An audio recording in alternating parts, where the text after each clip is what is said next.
సందర్భంగా యావత్ తెలంగాణ ప్రజలకు, తెలంగాణ ప్రజానీకానికి ఆవిర్భావ శుభాకాంక్షలు తెలియజేస్తూ, మరి ఈ యొక్క తెలంగాణ ఉద్యమం ఎంత కీలకంగా ఉండనో 10 సంవత్సరాలు గడిచి 11 సంవత్సరాలు అడుగుపెడుతున్న శుభ సందర్భంగా మరి తెలంగాణ ప్రజల యొక్క బాగోగులు బాగుపడాలని తెలంగాణ ప్రజల తరపున మా జై జై వినాయక సేవా సంఘం అధ్యక్షుడిగా నేను కోరుకుంటున్నాను.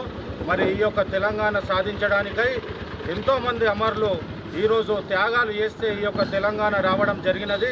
కావున ఈ యొక్క తెలంగాణ ఎప్పటికి కూడా అమరులని మర్చిపోకుండా గుర్తించుకొని వారి త్యాగాలని ఇప్పటికీ మన మదిలో ఉంచుకోవాల్సిందిగా మనవి. మరి ఈ యొక్క తెలంగాణ ప్రజలకు తెలంగాణ ఆవిర్భావ దినోత్సవ శుభాకాంక్షలు తెలియజేస్తూ జై తెలంగాణ.